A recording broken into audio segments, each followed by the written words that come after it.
He's Jeff King. I'm Andy Erickson. This is not another shooting show. We go to Acton, Massachusetts, where a Massachusetts state trooper was hospitalized with non-life-threatening injuries Wednesday night after being shot at a police horse barn. Officials said it preliminarily appears that the trooper accidentally discharged his service weapon, shooting himself. Now, we've all heard what the real story is.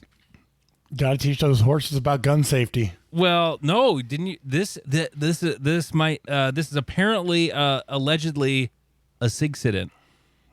Oh, this is the SIG-incident. Yeah, horsebound Massachusetts state trooper guy. I heard a Focus Trip talking about this the other day. Yeah, so Isn't this the one?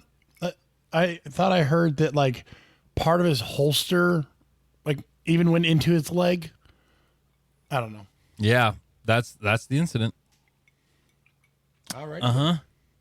So, fun times. I'm glad the horse is okay, or at least there's no. Yeah, the horse was okay. I saw Stager's video about it too, and yeah, that was where I heard that part. I heard Focus Trip talking about it. I don't really know anything else. I just allegedly this is a SIG-incident, and yeah, there you go. So, in completely unrelated news, Daniel Horner is toting a new P365 something competition something model. Yeah, full size P365 with a 3-point-something-inch barrel.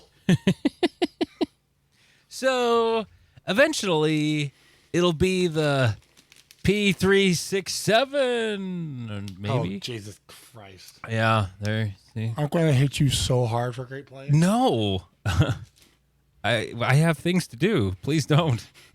That sounds terrible. That sounds like your problem. God. Hey, I did you a solid today, by the way.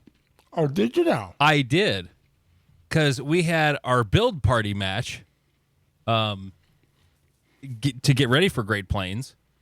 I'll go over like what the scenario of that is. Like if I don't think I've talked about it on the podcast. Have I? I don't think so. Have mentioned it. Maybe I've mentioned it, but I haven't gone into a lot of detail. Plus, I had a new idea that was kind of cool too that I did today. So the solid I did you, Jeff, was one of the stages we were working on. There was a port. And it was a small port. It was like 14 by 14 inches. And it's like right in the center of your run-of-the-mill 8-foot wall. Oh, fun. Yeah. And there were multiple targets to be shot through this port. And I immediately went, oh, Jeff is going to be pissed. I'm glad when I come to people's because I was having to squat a lot to get at it from one of the places where you could shoot it from. You're just like, oh, this is what he complains about. This is bullshit. And when I was like, oh, that was a rough squat, I'm never going to hear the end of it from Jeff. So we modified the port. We took the top and the bottom off. And now it's just, a full view vertical port. Thank you. So, don't hit me. I won't for that. For that. You're making no promises, though. Okay. Thank you, ass. Hey, I've learned not to make blanket statements. Like, when I hit you, he pulls a knife on me. Shit, I made an agreement on this. I brought up well, let's start with the Great Plains prep, since we already were kind of on that. Yeah. The prep for Great Plains has been going on for a long time, obviously. T-shirts are already sorted, all ready to go. That's really the only other thing I have done until today. Lots of planning, lots of things are ready to happen. Like the food has been ordered. The stages have been designed. The stages were designed, like long time ago. Right. The food was ordered. Everybody's Subway boxes will be arriving. Prizes were ordered. Prizes are waiting. They're in the clubhouse waiting to be given away. All right, so we're planning a heist, boys. Today the match, I called it. I scheduled it a while ago, like the Sunday before Great Plains, and I called it the build party match. Basically, like, hey everybody, we're all gonna shoot a match. We're gonna build a really cool club match, and then we're gonna take all those props from all those stages and build stages for the big dance the following weekend. And as a whole, it went really well. The weather was not great. Turnout was a little low. There were a lot of factors involved there. One, I think part of the turnout was diminished because the other club here decided to put on a match last Sunday. Sort of, not last minute, but it wasn't one of their regularly scheduled matches. Yeah, so it took some of the demand away. So that would mean 3 Sunday matches in a row here. So, and like lots of people are shooting Great Plains. The club match at Canton before Great Plains. Plus, there was a lot of rain in the forecast for today. We got lucky. It rained like hell overnight up until about 6 o'clock, and then it tapered off, and it was a pretty damn good day. It got muggy as hell, but so we had 30 shooters. We shot the match. It took a long time to build. Setup started at 7. We didn't get done till about 10:30. And that was mostly due to having to haul stuff a long ways over to the far east bays that we only use for section, basically. Also, there were 5 movers in the match. We never have 5 movers in a club match, ever. So getting those all working and reliable, that took some time as well. And so we finally get going at 10:30. Match was great. I had a lot of people come up and go, dude, I wish we could just leave these stages in for the section match because these were great. And there's actually a couple of stages that all I did with these stages was I took all the props that, like, I took the stage design for, say, stage 1, and then I just moved them all around and made a new stage. Like, it's all the same shit. But all the shit for the stage is now on the stage. But and that was the point, is to have it there. And then when we got done with the match, we tore those down, left the stuff there. Well, didn't even tear them down, just started moving it around and putting together the stages for section. And I was hoping we'd get about half to stick around, and it was probably about half. 15 of the 30 stuck around. I refunded. This was the idea I had this morning. I refunded everybody who stuck around to build stages. Like, nice. If they stuck around and built a stage, I didn't go chasing people down to go, hey, is that done? Da, da, da, da, da, da. But there were a couple guys who came up to me, like, they had helped build 2 of the stages on the west part, and then I was over on the east part, and they're like, hey, we got to take off. Like, cool, here, refund.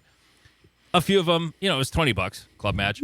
Yeah. But a few of them were just like, I just keep it. Okay.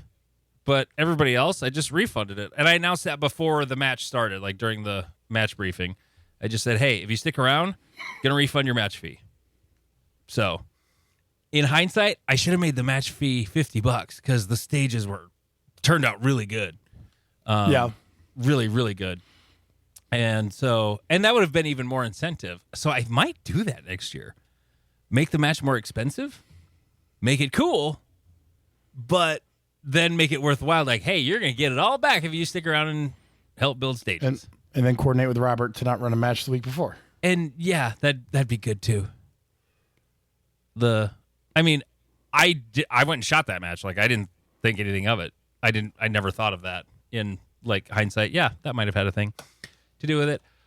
Weather. Jeff and I have been online together for what, hour and a half? At least. Yep. Before we started recording. We don't ever take that long to start prepping or to prep the show. There have been 2 tornado warnings for my house. And there's a couple. I could hear the sirens through his mic. Yeah, we'd been prepping for about, 15, 20 minutes.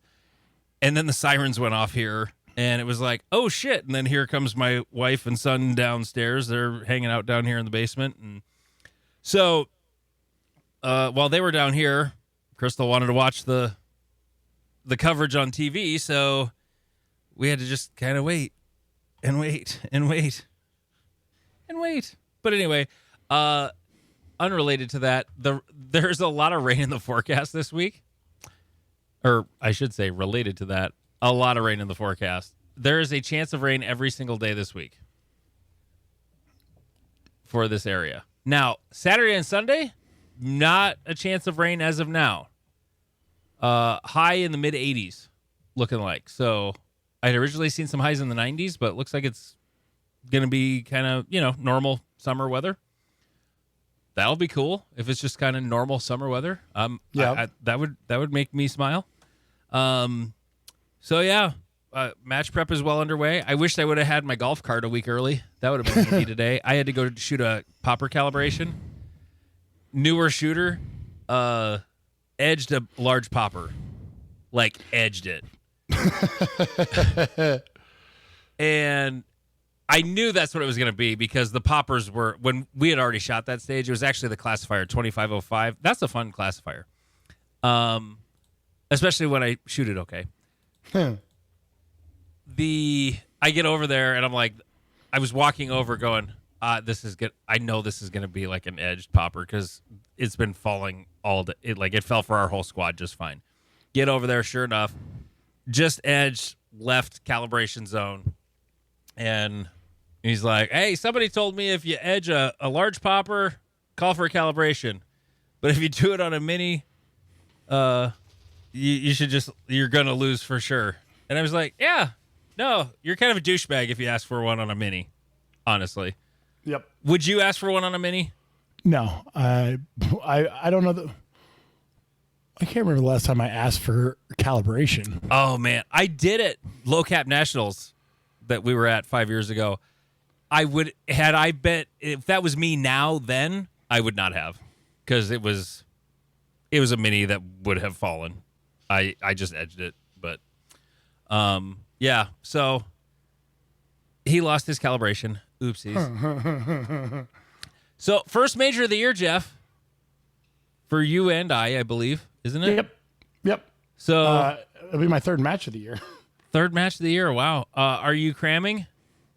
I'm trying to. I don't have as much ammo loaded to, do the Eric Raffel 1,000 rounds a day levels training, but Oh yeah. Well, I you're not serious then. I know. Clearly. I should just give up, sell all my shit, Yeah. just be done with it. But Yep. I've been dry firing. It's been showing mixed results, but yeah, I will hopefully get a chance to shoot with the Stevens and Nick this weekend or this week sometime. But I don't know. Life has decided to throw me some fun curveballs, so I'm just kind of riding the wave. Riding the wave. Ride the wave. It's cyclical. It goes around and up and down. Comes in groups of 3. So I'm just waiting on the third one. I also you? have been cramming a little bit, even though it's the one match every year where I really don't care how I do. I've shot it pretty good before, and I've shot it pretty bad before. Last year was hard to judge because I shot L10. So the year before was terrible. Like I felt, or was that last year when I was feeling like ass at the end of shooting day, staff day? I don't remember. There was one year where I was just like, ugh, I can't wait for this to be over. Actually, I think it was last year. Year before, shot great. Shot fantastic. Yeah, because I think last year was wind. Was that the windy stuff? No. Yeah. Last year was the wind and terrible.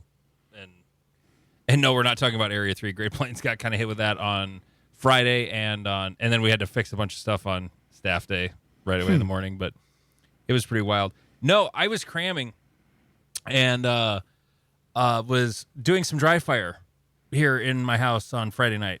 And I learned a very important thing. Okay. Quit shooting a Shadow 2 and just go shoot a fucking Glock. I mean, that sounds like sacrilege to me, but tell me more. So, what was the name of our last episode? See, Taxport 2s are amazing. No, that was 2 weeks ago. Thanks for listening to your own show, or even paying attention to anything on it. First of all, lower your voice.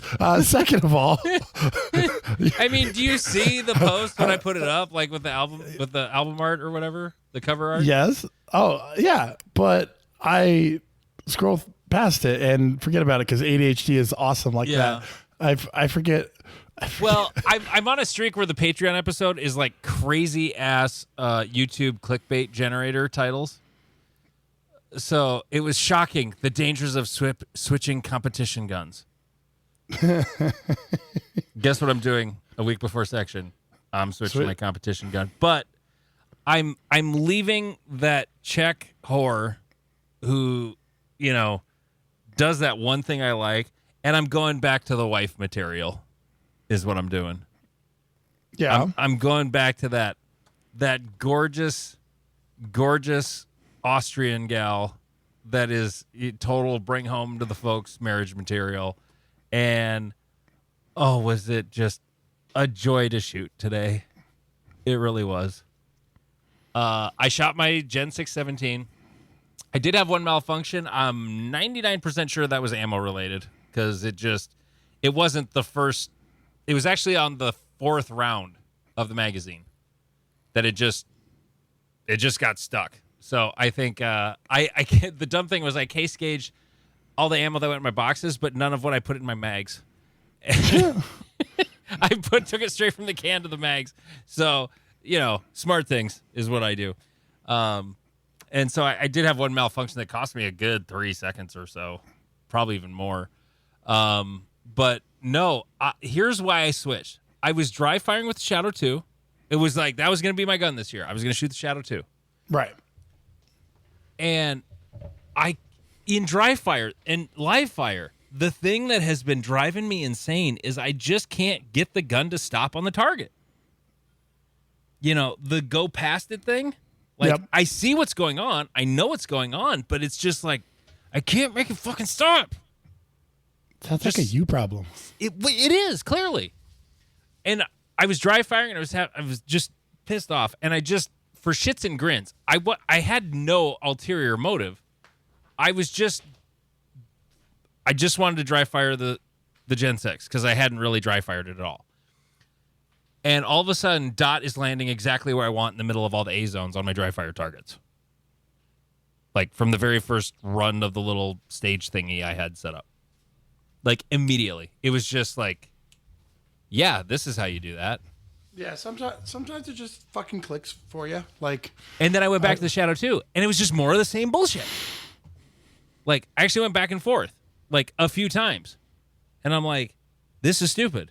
And there's also a thing that Todd said. Your pal Todd Weitzel has said, why don't you just shoot your Glock? You shoot your Glock so good. And this was last year, the year before, when I was shooting the Tac Sport. And I was like, yeah. Yeah, we all chase perfection when it's like, the thing. Well, it's kind of like what we talked about.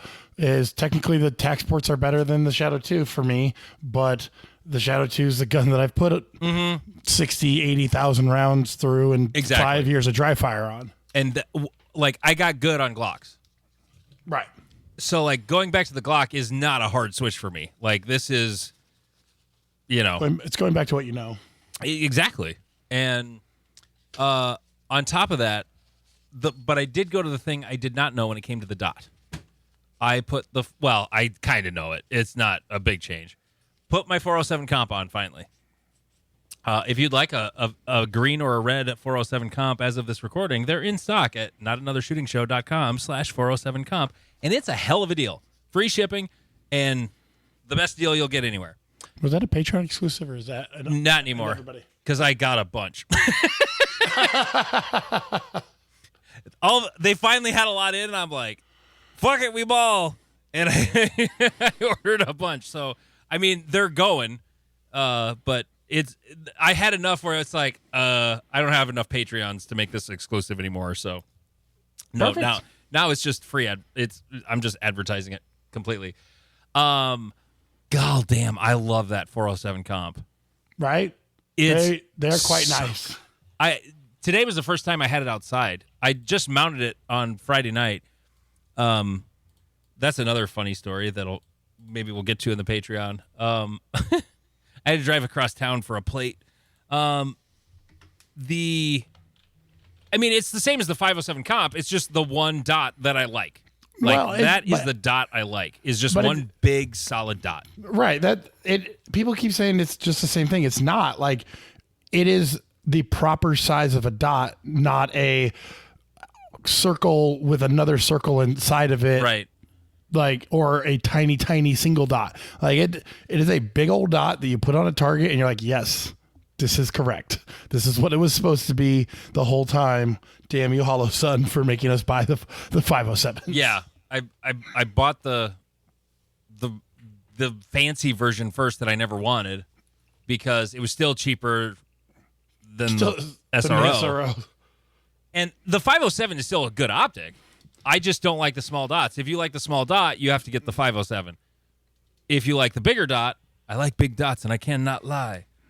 I am going with the 407 all day. It's fantastic. When I mounted it, so I don't know if everybody knows this little trick, but if your pistol still has iron sights on it when you mount a dot, a 407 comp is not going to be visible in the window, or the irons on a Glock, like the stock irons, are not going to be visible on a Glock. Okay? But if you tilt the muzzle up a little bit, well, you can kind of line it up, right? You can at least get like the windage pretty damn close. And then I'll just turn my dot all the way over so I know left, right. It's going to be pretty close. Like, I'll be on paper at 25 yards. And then I was messing with it again last night, and I'm like, man, that looks like it's going to be really damn close. I think I just need to bring it down a little bit more, and that's going to be damn near centered right at the top of the front sight. Like, I'm just kind of guessing, like, looking through the optic and then guessing where that front sight would be, just based on how far it moved. So I go to check the zero today before the match. Yeah. I shot 2 rounds at 23, 24 yards. And the first round was about 1.5 inches left of the letter A. And the second round split the difference between that bullet hole and the letter A. Nice. Very nice. I was like, hell yeah. I've come close before. Like, I've had bullets in the A zone, but they were either really high or really low. First time I ever basically had it zeroed. I just gave it 2 more clicks right and called it a day. And it was money all day. So that was kind of fun. No, 407 comp, highly recommend. Highly, highly, highly, highly recommend. I was messaging back and forth with Logan Sucks at Shooting this week, and he was kind of like, I'm warming up to the bigger dot. He still prefers the smaller dot, but like the 407. And I just think people who think it's more precise, I just think they think it's more precise. Now, if you're shooting a rifle at 100 yards or 200 yards, yes, it absolutely will be more precise than a 5 MOA dot or a 6 MOA dot. Like, there's a reason why they don't put 6 MOA dots in, the 510s and the aims and shit. Right. But on a pistol, inside 50 yards, it's still narrower than the front iron sight. Right. And it's always a question of how accurate are you trying to be? If you're trying to stack bullets on top of each other in a bullseye competition that somehow allows red dots, fine, cool. That makes sense. Get the smallest dot you want. When you're trying to hit an A zone at any distance, any distance inside of 50 yards, the dot isn't covering the chest A zone. So I like big dots. They pull my eyes to where they need to be. The other thing that I really like, if you are just like, no, Andy, you're wrong, 2 MOA all the way, or you're gay. Okay. But just hear me out. The thing I've never liked about the small dots is that I have to turn up the brightness so much that they get really bursty. And it's almost distracting. Like, where am I looking? If you have really good vision, it's probably fine. If you've got 20/15 vision, you probably think I'm talking nonsense, and you're probably right. But if your eyes are imperfect and that you have corrected vision, especially if you have astigmatism, like I do, those small dots, I have to turn them up way brighter than I do a bigger dot. So with a bigger dot, it's very clean. Yes. Very clean. I like the SROs, I shot 5 MOA, and they're just slightly smaller. I compared them side by side, and like they're slightly smaller. And I compared the my 8 MOA Burris Fastfire when I was on the phone with Vince a few weeks ago. And yeah, that's just like another 2 MOA dot bigger than the 407. So Yep. And you don't have to have it as bright to make it totally visible. That's the other advantage of the big dot. You don't have to have it super duper bright in daylight, on a sunny day. Other lighting conditions is different. But like if you're outdoors on a sunny day, you don't have to have it crazy bright to see a nice clean dot. So Yeah. big fan. Big fan. Also big fan of shooting 90% of the points again. I finally got up over 90% of the points in the match. So Woo. it was I have a streak at club matches. I can't remember the last time I did not win the classifier stage at a club match. I haven't won a club match in probably a year or more. I don't know. As soon as we started shooting with John and Carson, like, okay, and they're both GMs now. Like, yeah, I don't really win club matches anymore if they're there. But but I always seem to win the classifier stage. Yeah. Which I really take pride in. I beat Carson by not a lot. He was faster, but didn't have the points, but he wasn't a lot faster. It was 25:05. That's a fun one.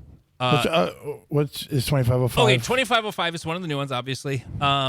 There's a big popper and a mini popper on both sides. It's a symmetrical set of targets, sort of, but the shooting area is not symmetrical. Okay. There's two very legit ways of running it. Like, if I was a righty, I would run it left to right.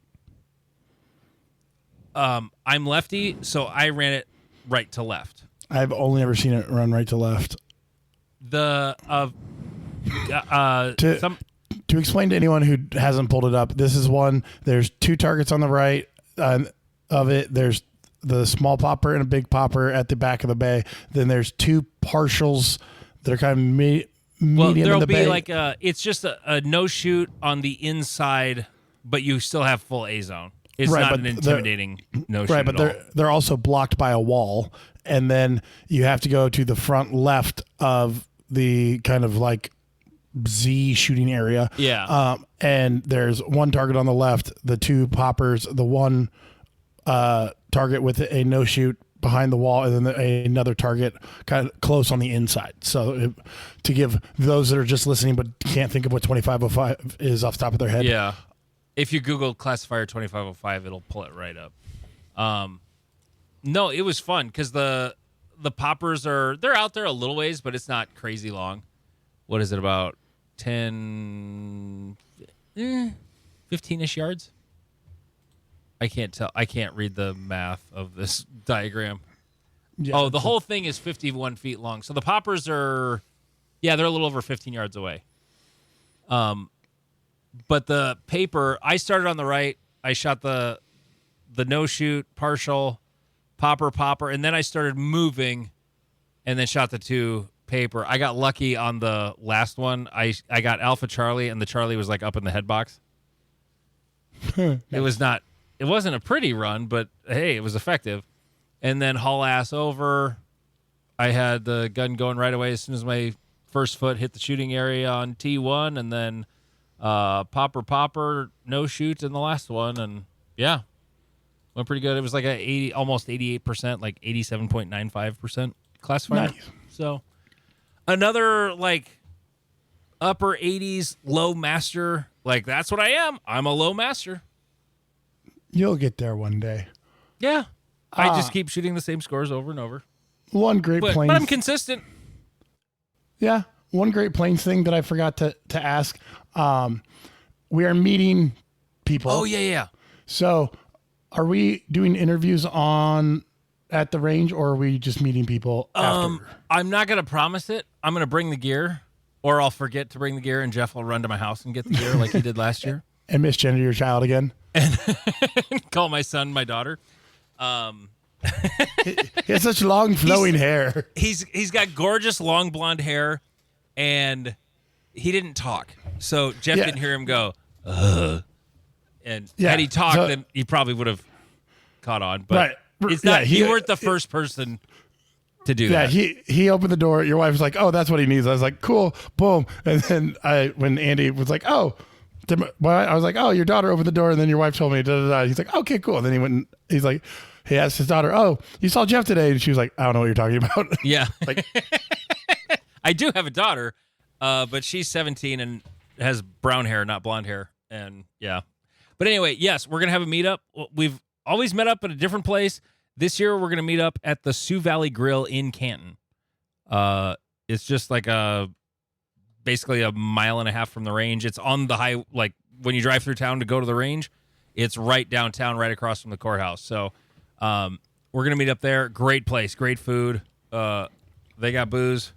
everyone's welcome. Don't feel like it's invite only or something. Yeah, no, everybody's welcome. We usually, I mean, the last couple of years, there's been around 20-ish people who show up for the one at the Barrel House. Yeah. And the Barrel House is overpriced and the food's not good. Sioux Valley Grill is about the same price, maybe slightly less, but the food's really good. So, and a very cool hang. And they're probably less annoying about getting everything organized. Yeah, it's a small town restaurant, but because it's a good small. It's like a better than average small town restaurant, though. Like seriously, if you didn't know any better, you would it would pass for one in a big city for sure.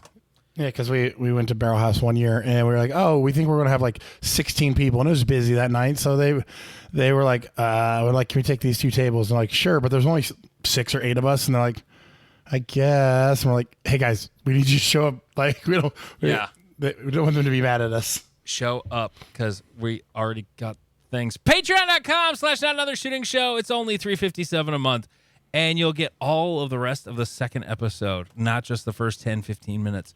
And we usually go long because we're well lubricated when we do the Patreon episode. It's always more fun. I mentioned it earlier. I'll mention it again. 407 comps in red and green as of this recording. When this drops on Wednesday, I'm not sure if they will be, but Patreon, or pardon me, wrong website.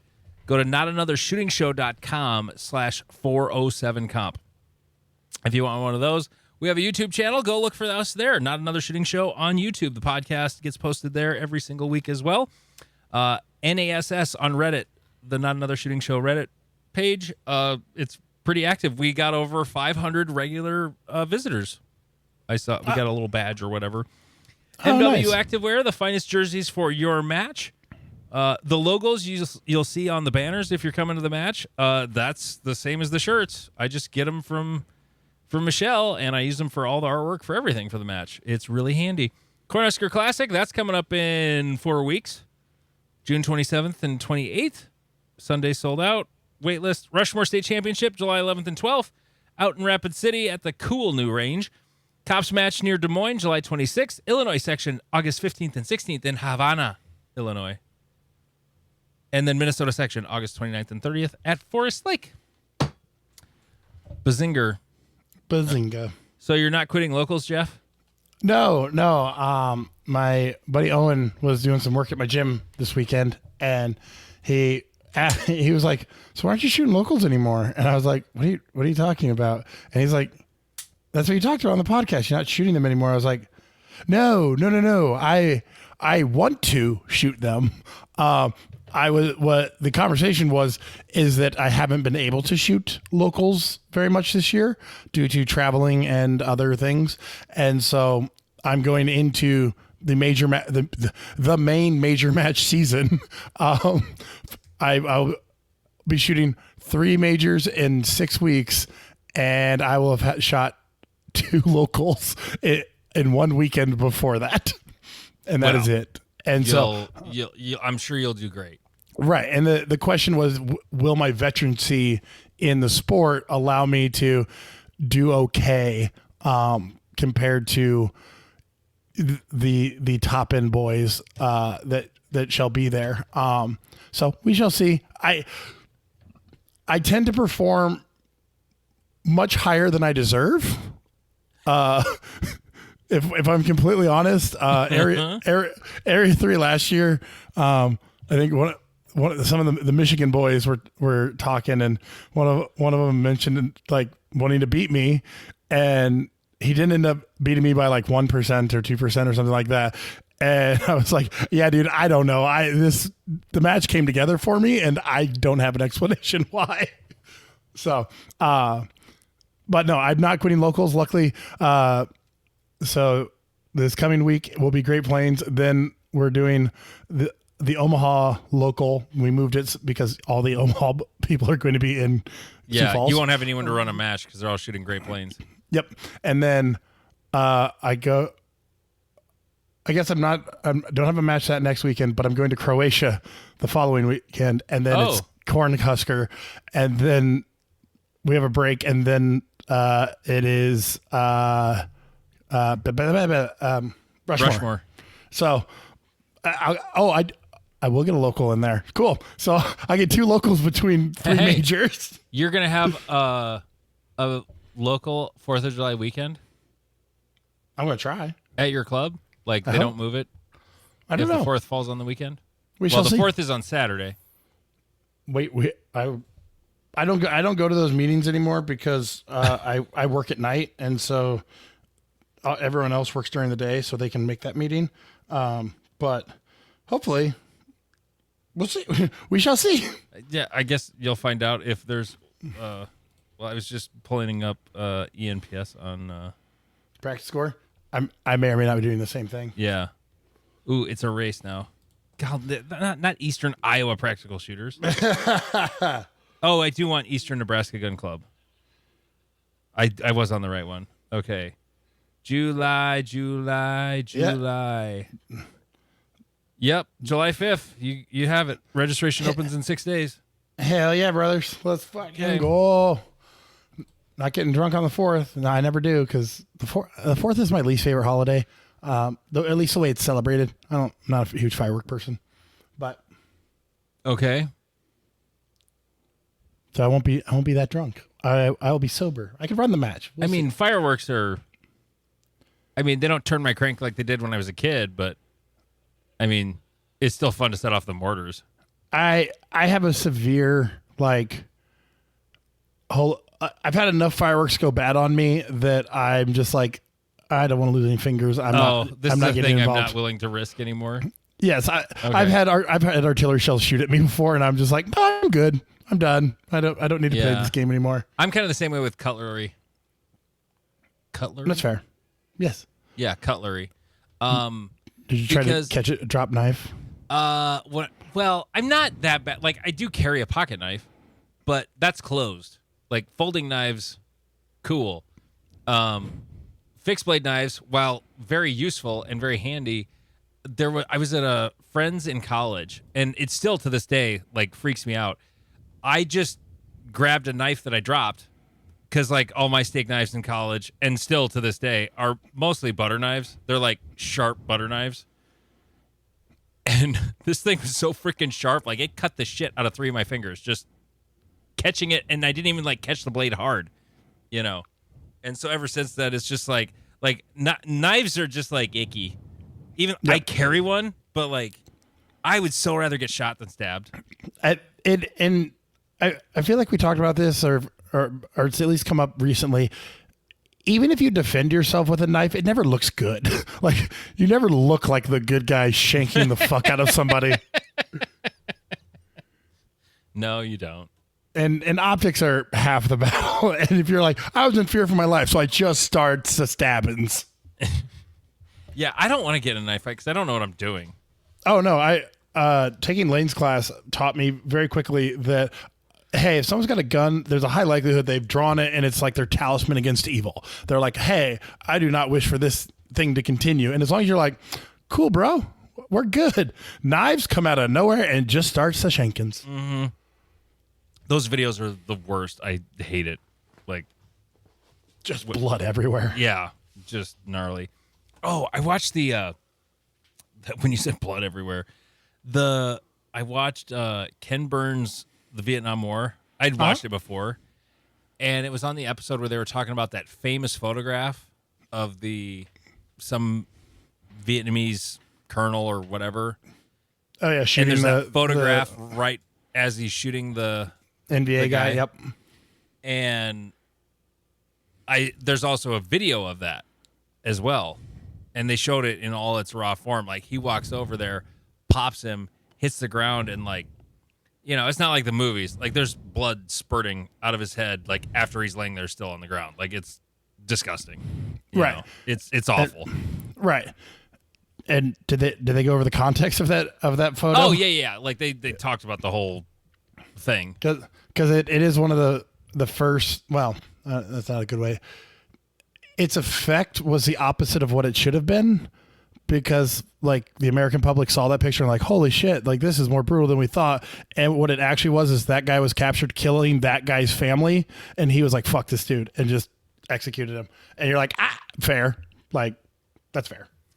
I don't remember that being the context, but I also don't really remember because I kind of had it on in the background while I was doing other things. That's fair. That's fair. how I consume most content. Same. Were you mounting dots? I was not mounting dots. No, I was trying to figure out how to do live streaming shit. But anyway, I mounted 2 dots. Oh, because I'm scared of mounting dots because when I sent my guns to Vince, he said he'd never seen something with more red Loctite on it, and I was like, I don't know. It worked until it didn't. So I may or may not have taken advantage of Andy's 407 comp purchasing ability, and they're on the way, or I'm going to go find them, or something. No, I'm going to give them to you on Saturday. That makes more sense. Yeah. So that invalidates the original question, because there was a conversation of, do I switch my dots before Great Plains? Oh, no, you still have time. You can still do that. I'll bring my Wheeler Fat Wrench and my Loctite. You can do it at Sioux River Sportsman's Club on Saturday. Just sitting in the office. You'll just find me. Yeah. Trying to unfuck my guns. I mean, it's a wood floor. There's no carpet. So don't lose anything. If you drop a anything. screw, it's no big deal.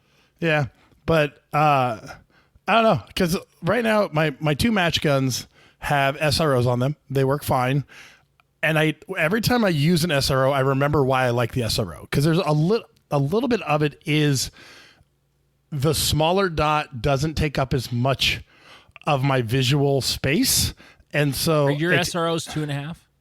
No, they're 5 MOA, but what I'm saying is the housing of the dot doesn't get in the way of my other open eye. So now that I, shoot both eyes open, it feels less cluttered when there's an SRO in front of me. I mean, you do know that's why like shooting to your weak side is preferred, because or at least your weak eye side. Yes. No, I get that, but what I'm saying is like when I am on a target and I'm like, hey, I'm on that target, the SRO takes up less peripheral space than the 507 407s. Like the big square is bigger than the small circle. And so my brain tells me that the SRO is like more nimble and like more precise, even though technically they're not. But it just, again, it kind of goes back to your conversation around the Glockenspiel. Is I've been shooting SROs for 6 years, and so circle dots are the correct dots. And so now my brain has to accept that square dots are okay. But when I take my tac sports out, I'm like, dot go bang bang.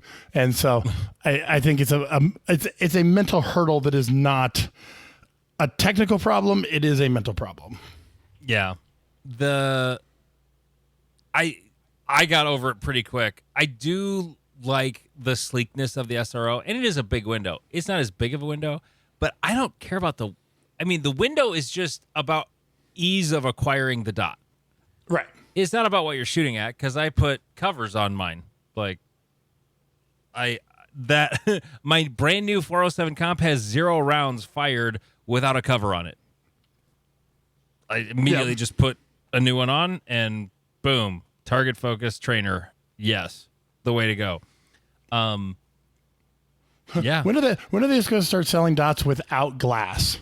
Like, I don't need the Where glass. it's literally a floating hologram, not just holographic. No, but a I'm hologram. saying. No, I'm just saying that they just don't mill out the front of it, and it's just a solid aluminum. I don't. And The Timmies would never allow that. And there's That's not true. enough of us to justify to it, overcome but, because then they've never have any more glass fallout problems. Well, the glass still reflects the dot back at you. Oh, it would aid with that because there's another thing holding it in place. Okay, I misunderstood your point. Yeah. Yeah, so it'd just be a big old Just basically black plastic square. weld that bitch in Yeah, all across the front.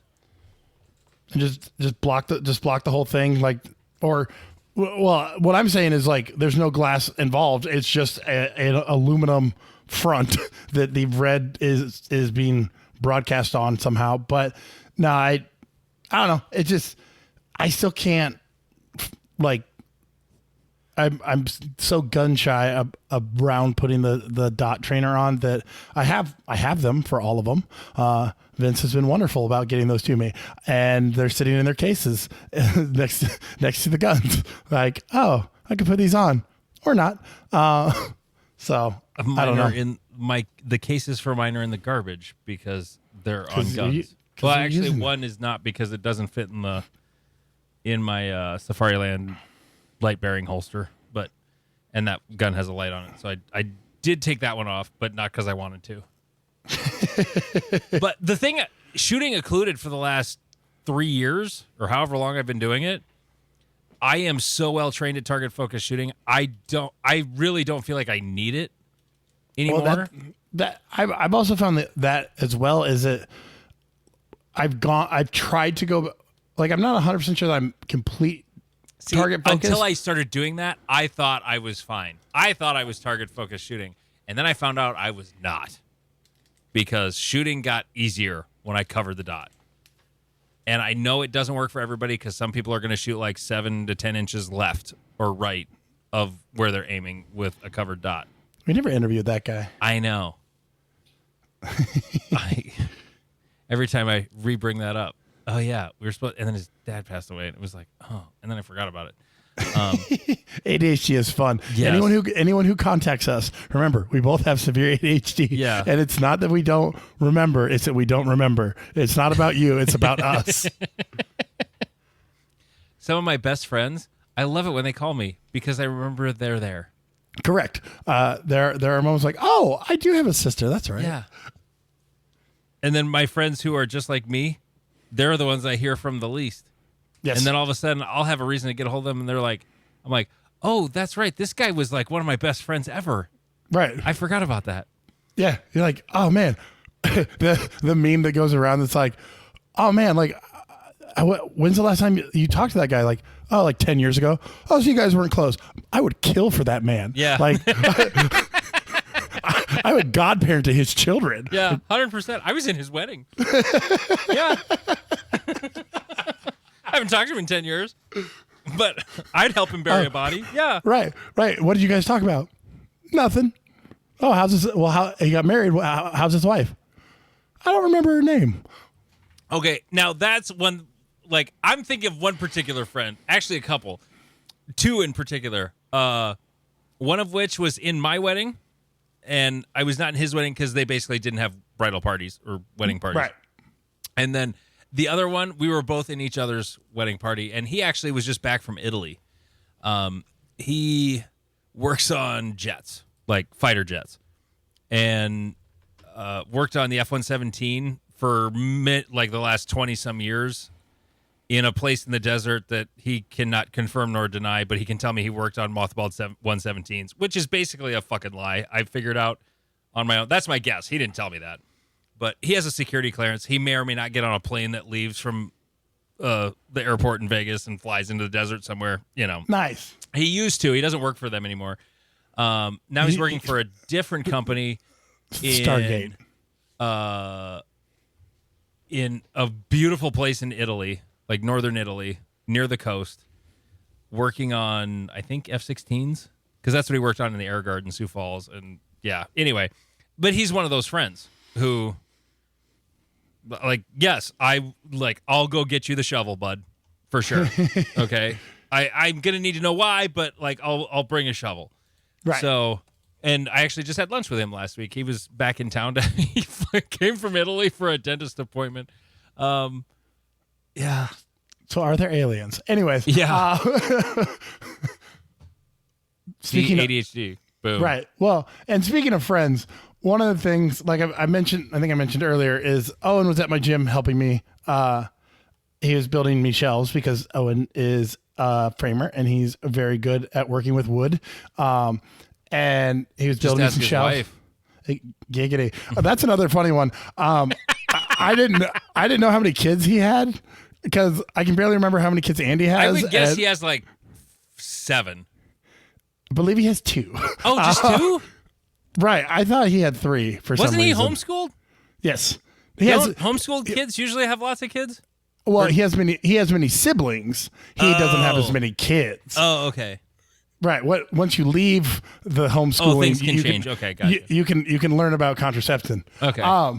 But it did remind me, like, one way to make USPSA more social is to use it as a networking tool, because everyone that I know at USPSA is the person that I know at USPSA.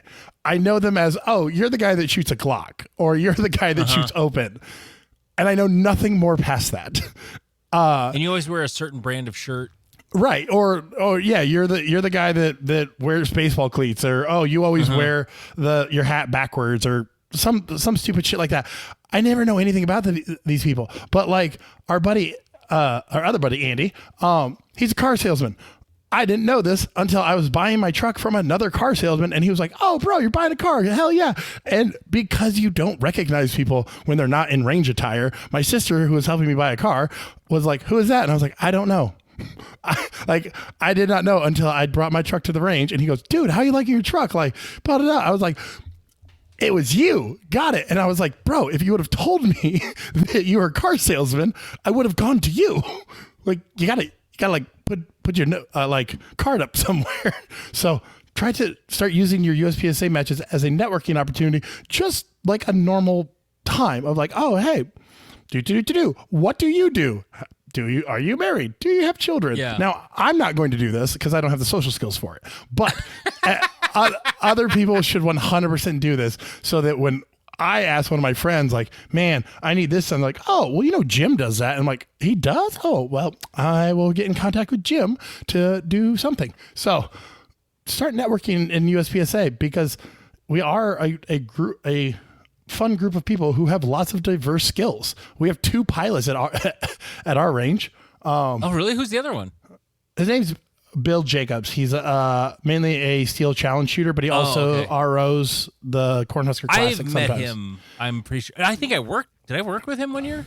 You might have. He normally works like Bay 1. But yeah, so he used to do, well, before some political things, he used to do the Havana route for Southwest or someone, because he'd bring back Cuban rum. Okay. I thought you were going to... Is he a cigar smoker? I maybe. Okay. I can't remember if he's about... The guy I'm thinking of was for sure. It doesn't matter. Yeah. Anyway. Guess that guy. No one gives a shit. Right. But make sure to network, people. Like, meet those around you. Be social. Go grab lunch. It's great. Come to the meetup with us at the bar in Sioux Falls. Like, no, in Canton, sorry. Sioux Valley Grill. Again, I remember nothing. It's funny you bring this up, because just last weekend I was selling 407s out of my trunk after the match at Sioux Falls Practical Shooters. And as one does. I told you I got a lot of 407 comps. And a guy I've known for like 8 years.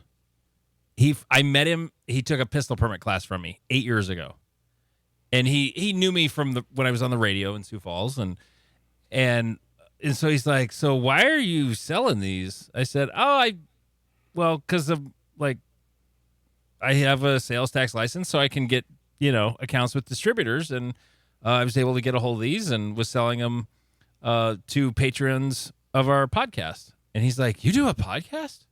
I've known this guy for 8 years. His name's Bill. And I love talking about it because now probably 2 or 3 episodes in, he's going to hear his own name on the podcast. And he knows I'm talking about him because he had no fucking idea I did a podcast, even though I have worn a Not Another Shooting Show jersey at matches a lot in the last 2 years. And he's like, I guess I didn't read it. And yeah, so we got one more, I guess. Yay. It helps for sure. And I sold a few dots that day too. That was kind of cool. Nice. Yeah. Anyway, so you're not going to change your dot. Okay, fine. Be a pussy. I went to the range with my son, was going to go last weekend, Memorial Day, Monday, and then I ended up kind of sick. Like I was just on my ass, shitting through a screen door. It was a bad day.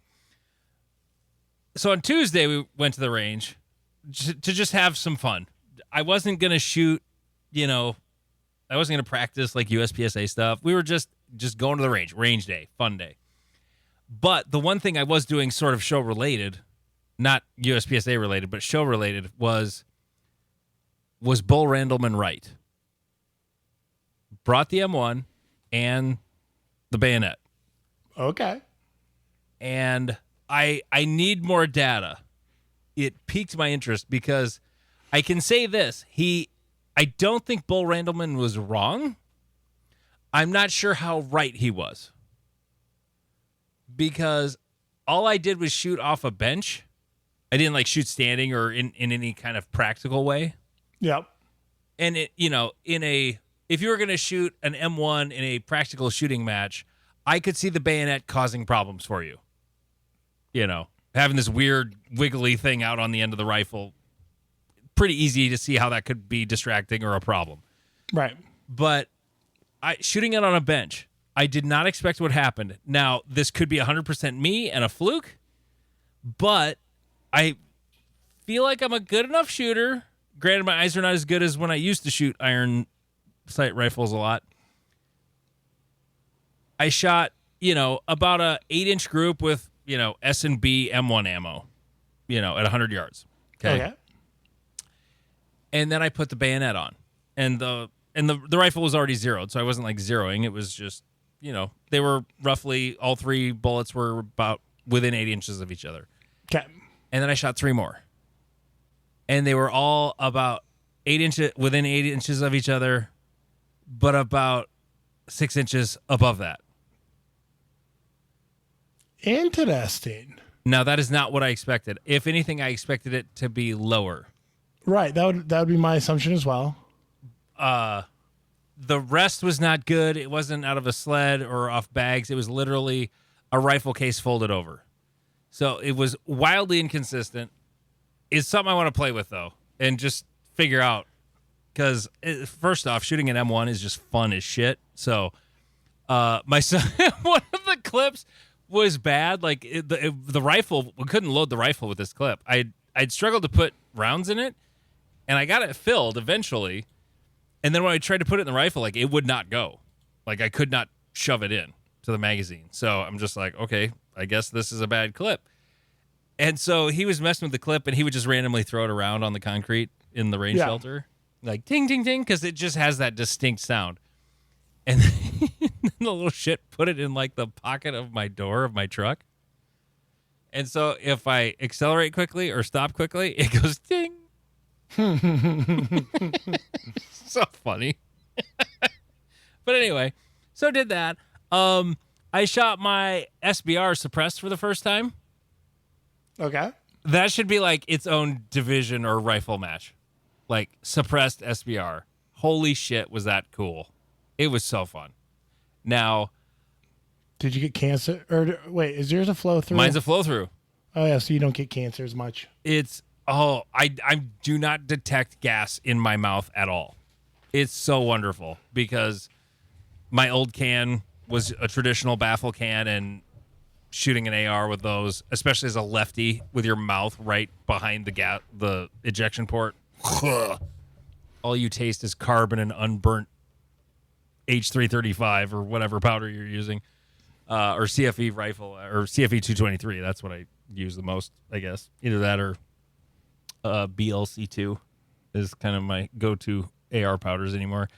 But the flow-through can is wonderful, and shooting it suppressed, it's probably not as quiet as a baffle can is, but boy, is it pleasant to shoot. I enjoyed it a lot. No gas in my mouth. It was definitely way quieter. Like, I shot it in the 100-yard rifle range a little bit and then shot it in a bay after that, and the shelter like caused a lot of echo, so I was like, oh, this is really not that quiet, but that was more that. And when I shot it in the bay, it was great. Like, it was like shooting it fast. Yeah. It gets super fucking hot, but it was so fun. And last week I mentioned about I want to shoot a rifle match, so I was getting messages left, right, and center. Kean's actually getting some of the local guys together to try and I think they're going to do a rifle match on August 1st because it's like the next Saturday I have free. So they're like, because I just jokingly said I'd love to shoot a rifle match. I don't want to organize it though. And then Tanfo Timmy and another guy from up at Forest Lake sent me their rifle match they have coming up on the 14th, I think it was. But I have a class that day. I can't go. But Yeah. SBRs with suppressors are awesome. I've only played with them a little bit. Again, SBRs are not really my jam just because I am large. Yeah. And any type of rifle stuff, like it just doesn't, rustle the jimmies. It's fine, but it doesn't make me happy. I enjoy it. I think if carbine rifle shooting was as popular as handgun shooting, USPSA style shooting, I probably would be a rifle shooter. Yeah, it's there isn't that availability for me. So I would still be a handgun shooter, but like we have PCCs, so literally you can shoot PCC and USPSA. You're wrong, but that's you can. different. A 223 and a 9mm are not the same cartridge out of a rifle.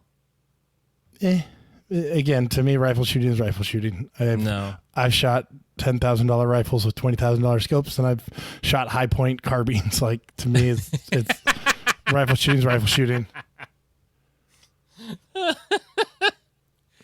I get bored more quickly with long range rifle shooting.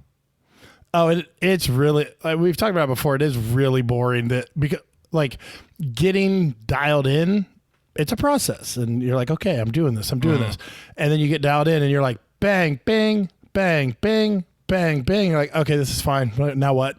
Yeah.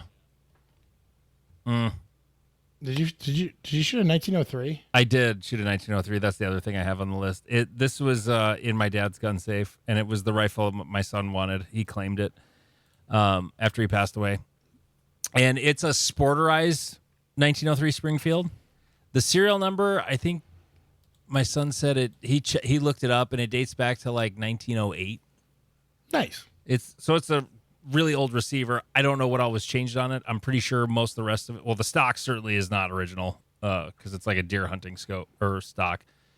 A lot of the other wood out on the fore end is missing. It looks like a regular old deer hunting rifle, but it's a 1903 Springfield, and we did not hit a fucking thing with it. Neither one of us. Don't know what the deal was. It was my grandpa's originally, and he loved the notch and bead sight. Just loved it. It was the only way to shoot it. But I can't tell where this notch and bead are supposed to hit, and I couldn't figure out how to adjust it because it appears to be soldered down. Like, it looked like a type of rear sight I had messed with before, but this one looked to be soldered. So, yeah, it was really cool. Like, it was a cool rifle to shoot. I was glad I shot it. This one in particular, I have no idea where the bullets went. They were going around the target, but not really on the target so much. But yeah, we were shooting the M1 ammo through it because that's also a thing. They can be ammo sensitive. Yeah. I know that sounds weird for a bolt gun, but it. If the barrel was made also in 1908, like I'm a little less trusting of that steel with modern 30-06. So Well, and people over assume the durability and the like eat everythingness of bolt actions. They're actually quite sensitive. can be. Yeah, like if you go watch See an Arsenal, and they covered World War I very extensively, so they covered all of the major bolt action rifles, and they are very, very, very finicky, and the ammo can get as much as we're just used to, like blat blat blat blat, boom, blat blat Yeah. blat blat, boom. Pistols are not Well, comparatively not finicky at all. right, and they're like, yeah, we spent 2 months like beating this thing into alignment to get it to work with this ammo because such and such thing was off by like 0.2 millimeters, and because in 1908 when they made it, they didn't care because the bullets were blah blah blah, and you're just like, huh, that sounds complicated. I'm bored. They're like Swiss watches. Yeah. No, I have a couple of friends who used to shoot a lot of PRS, and now they don't shoot PRS and they're both shooting USPSA again. And I asked one of them why. I just got tired of spending a lot of money on the ammo, and and one of them is the Revo guy, and he's like, hey, I got a chance to buy a really cool revolver, and Icor Worlds is in Rochester, Minnesota. Nice. So, yeah. Yeah, it's So like, he has- oh, I spent $50,000 on this rifle, and then I need to spend $5 for every shot I take, no matter if it's practice or not. That sounds great. You know, the one thing he's doing better than all of us is he gets all his brass back. Ooh. I'm just saying. When you're shooting 38 shorts. Oh, you're talking about the revolver. Got it. Yeah. The whole revolver brass thing is, but he has to deal with moon clips. Mm-hmm. And those things. He has the equivalent of a Lula for that. Yeah. Yeah. No, I've been shown those before, but I've also, you have to be careful because if they bend even like, I think it's like 3 millimeters, they'll lock up the gun. Yeah, but that 3 millimeters would be a lot, and those things are tough as shit. They can be until someone accidentally steps on them because they weren't paying attention. Or you step on them because there's a revolver shooter in your squad, and you're like, fuck revolver. If a motherfucker be throwing clips in there, I'm like, hell yeah, brother, you do you. If it's a dude like single loading cartridges from like a belt or whatever, I'm like, why? Mm-hmm. Why? Who is that? Nancy Kerrigan. You probably don't remember that, do you? I'm trying to remember. You would have been very, very little when that happened. She was the Olympic figure skater who got whacked in the leg Oh, yeah. The in the Tanya 94 Harding. Winter Olympics. Yeah, when Tanya Harding took a crowbar to the back of her leg. or Well, whatever. no, Tanya Harding didn't. Her husband or boyfriend did, Jeff Gillooly. Yes, that's what it was. It was. It's funny, then- I could remember Jeff Gillooly, but I could not remember Tanya Harding. Right. And she was way more famous after all that. I actually saw That's what a real winner Nancy looks like. Kerrigan like showed up in my Facebook with like that, Mom, what were you like in the 90s? And I could not place this woman at all. I didn't know if she was famous or not or anything. And then all of a sudden it was pictures of Nancy Kerrigan in the Olympics. And, oh, okay. Gotcha. Yeah. Anyway, Tanya Harding is a lot bigger now. That was rude. Okay. Are we done? We've gone a minute. We've gone long enough. Okay. No, you're never going to do a 3-hour live stream, are you? Probably not. Like, unless unless you're gonna let me get real fucking spicy about shit, I won't have the attention span. Like, yeah, I don't know that we're gonna live stream, but I will need to be straight up arguing with people. Like, I went to the bar with a guy last night, and it was him and his significant other, and I was just like, oh well, we're out, I guess. This is fine. And it was just like I found myself like playing on my phone, and I'm like, this is a sign that I didn't need to come out tonight. I should have stayed home. Yeah, for sure. Anyway, thank you so much for listening. We really, really appreciate it. We'll see you at if you're coming to Great Plains. We'll see you out there. Stop us, say hi, tell us you listen. If I got stickers on me, I'll give you one. If they're close by, I'll go get them. If they're far away, I probably won't. But, yeah. But we'll see you at Great Plains. Sioux Valley Grill, that's where we're going to go eat on Saturday night after staff day. And he is Jeff King. I'm Andy Erickson. This is Not Another Shooting Show.